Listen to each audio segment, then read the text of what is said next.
உலகத்தில் நம்ம எத்தனையோ வித்தியாசமான மனுஷங்களை பற்றி கேள்விப்பட்டிருப்போம். உதாரணத்துக்கு உலகத்திலேயே உடல் பருமன் அதிகமாக இருக்கிறவங்க, அதிக உயரமாக இருக்கிறவங்க, குள்ளமாக இருக்கிறவங்க, ஒரே கையில் அதிகமான விரல்கள் இருக்கவங்க, இப்படி இன்னும் நிறைய வித்தியாசமான உடல் அமைப்பு உள்ளவங்களை பற்றி நம்ம கேள்விப்பட்டிருப்போம்.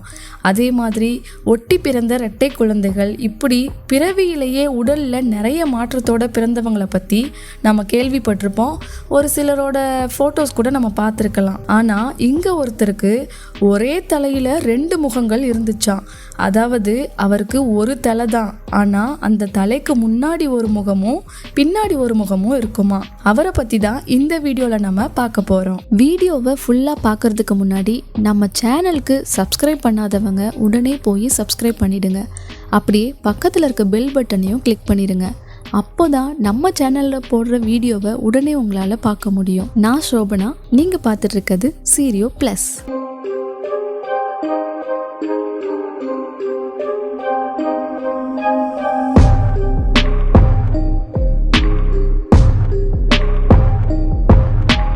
ஒரு மனுஷனுக்கு தலைக்கு முன்னாடி ஒரு முகம், தலைக்கு பின்னாடி ஒரு முகம்.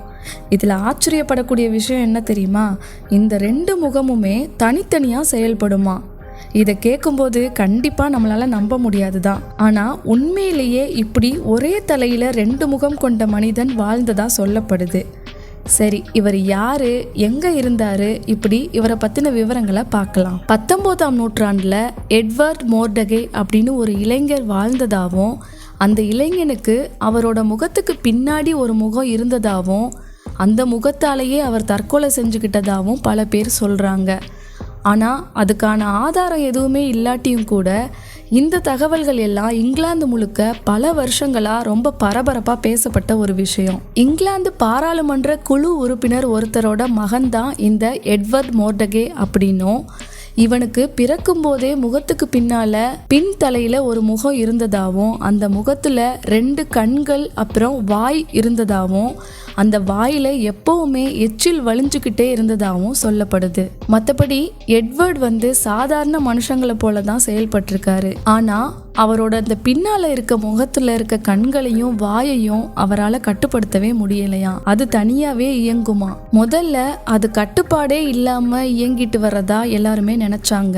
ஆனா எட்வர்ட் சின்ன வயசுல பேச தொடங்கினதுக்கு அப்புறம் தான் அந்த வாயும் பேச தொடங்கியிருக்கு அப்படின்னு தெரிய வந்திருக்கு. ஆனா அந்த வாயால ரொம்ப சத்தமா பேச முடியாதான். ஆனா மற்றவங்களுக்கு புரியுற மாதிரி கொஞ்சம் மெதுவா பேசுமா. அந்த வாய் பேசுனது சத்தமா இல்லாட்டாலும் கூட அந்த வாய் எட்வர்டோட காதுக்கு பக்கத்துல இருந்ததுனால அந்த வாய் என்ன பேசினாலும் எட்வர்டால கேட்க முடியுமா.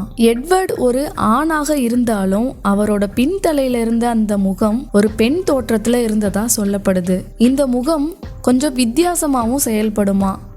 எட்வர்ட் சோகமாக இருக்கும்போது அது சந்தோஷமாக சிரிச்சுக்கிட்டோம், எட்வர்ட் சிரித்து சந்தோஷமாக இருக்கும்போது அந்த முகம் சோகமாகவும் இருக்குமா. சின்ன வயசுலேயே இந்த முகம் பற்றின விஷயத்த டாக்டர்கள் கிட்ட அந்த பாராளுமன்ற உறுப்பினர் பேசியதாகவும், அதை செக் பண்ண டாக்டர்ஸ் அந்த முகம் எட்வர்டோட மூளையோட ஒரு பகுதியாக தனி ஆளாக செயல்படுறதாகவும், அந்த முகத்துக்கு கை கால் மற்றும் உடலோட எந்த பாகத்தையும் இயக்கும் திறன் இல்லை அப்படிங்கிற மாதிரியும், அந்த முகத்தில் உள்ள கண்கள் மற்றும் வாயை மட்டுமே இயக்கும் அப்படிங்கிறதையும் சொல்லியிருக்காங்க.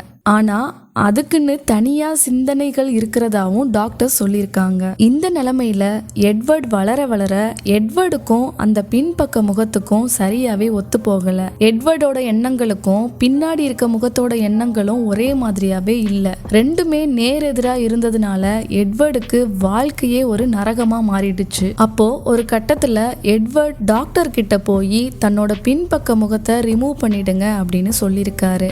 டாக்டர்களும் இதுக்கான ஆய்வை தொடங்கியிருக்காங்க. இந்த விஷயம் அந்த பின்பக்கத்துல இருக்க முகத்துக்கு பிடிக்கல. எட்வர்ட் டாக்டர் கிட்ட சொன்ன அன்னைக்கு நைட்டே எட்வர்டோட பின்பக்க முகம் அவரை தூங்க விடாம ரொம்ப தொல்லை பண்ணிருக்கு. பின்பக்க முகத்தை ரிமூவ் பண்ற முடிவை கைவிடும்படியாவும் அது எட்வர்ட் கிட்ட வற்புறுத்தி இருக்கு. அதுக்கப்புறம் கொஞ்ச நாள் கழிச்சு பின்பக்க முகத்தோட தொல்லை தாங்க முடியாம எட்வர்ட் தற்கொலை செஞ்சுக்கிட்டதாகவும் தெரிய வருது. தற்கொலைக்கு அப்புறமா எட்வர்டும் அவரோட பின்பக்க முகமும் உயிரிழந்து விட்டதா சொல்லப்படுது. இந்த விஷயம் எதுவுமே நடக்கும்போது வெளியில யாருக்குமே தெரியாது. இந்த விஷயங்கள் எல்லாமே சார்லஸ் லோர்டின் ஹில்ரெஸ்ட் அப்படிங்கிறவரால போஸ்ட் அண்ட் போஸ்ட் அப்படிங்கிற ஒரு நாளிதழில் எழுதின கட்டுரையின் மூலமா தான் மக்களுக்கு தெரிய வந்திருக்கு. இந்த கட்டுரை வெளியானதுக்கு அப்புறமா தான் உலகமே இந்த விஷயத்தை பத்தி பேச ஆரம்பிச்சிருக்கு. பல பேர் இந்த பத்திரிகையை படிச்சதுக்கு அப்புறமா இப்படி ஒரு மனுஷன் வாழ்ந்தான் அப்படிங்கிறத நம்பினாங்க. இந்த கட்டுரையை எழுதின ஹில்ரெஸ்ட் அப்படிங்கிறவர் ஒரு புனைக்கதை எழுத்தாளர். அதனால இவர் எழுதிய இந்த கதையை ஒரு ஆதாரமற்ற செய்தி, பொய்யான தகவல் அப்படின்னு நிறைய பேர் பேசினாங்க. போஸ்ட் அண்ட் போஸ்ட் நாளிதழ் அவங்களோட வாசகர்களோட ஆர்வத்தை தூண்டுறதுக்காக தான் இந்த கதையை எழுதியிருக்காங்க அப்படின்னு பல பேர் பேசினாங்க. ஆனா இப்படி ஒரு மனுஷன் உண்மையிலேயே வாழ்ந்தான் அப்படின்னு நாளிதழோட நிறுவனமும் ஹில்ரெஸ்டும் சொல்லியிருக்காங்க. 1896 வருஷத்துல இது பத்தி மருத்துவர்கள் எல்லாம் ஒரு ஆய்வு செஞ்சாங்க. அந்த ஆய்வுல இப்படி ஒரு பிறப்பு இருக்கிறதுக்கு மருத்துவ ரீதியா சாத்தியம் இருப்பதாகவும், தலை ஒட்டி பிறக்கிற இரட்டை குழந்தைகள் மாதிரி இப்படியான குழந்தை பிறக்கவும் வாய்ப்பு இருக்கிறதாகவும் சொல்லியிருக்காங்க. இது மக்கள் மத்தியில் எட்வர்ட் குறித்த நம்பிக்கையை அதிகப்படுத்தியிருக்கு.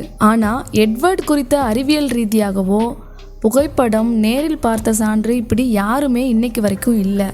அதனால் எட்வர்ட் ஒரு லெஜண்ட், அதாவது உயிரோட இல்லாத அல்லது அப்படி ஒரு நபரே இல்லாத ஒரு கற்பனையே, அவர் ஒரு ஆதாரமற்ற நபராகவே பார்க்கப்பட்டார்.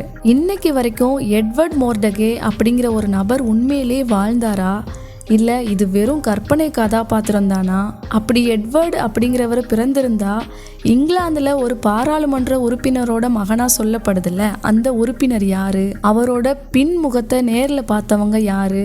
அவருக்கு ட்ரீட்மெண்ட் பண்ண டாக்டர்ஸ் யாரு? அப்படி ஒரு மனுஷன் இருந்தா எப்படி 23 வருஷங்கள் அவன் வாழ்ந்திருப்பான்? இது எல்லாமே ஒரு விடையில்லா கேள்வியாவே இருக்கு. இந்த பின்முகம் கொண்ட அந்த நபரை பல வருஷங்களா பூமியில தீராத ஒரு மர்மம்னே சொல்லலாம். இந்த வீடியோ உங்களுக்கு பிடிச்சிருந்தா உடனே லைக் பண்ணுங்க, ஷேர் பண்ணுங்க. வீடியோ பத்தின உங்களோட கருத்தை கமெண்ட் பாக்ஸ்ல போடுங்க. மறக்காம நம்ம சேனலை சப்ஸ்கிரைப் பண்ணுங்க. அப்படியே பக்கத்துல இருக்க பெல் ஐக்கானையும் கிளிக் பண்ணிடுங்க. தேங்க்யூ.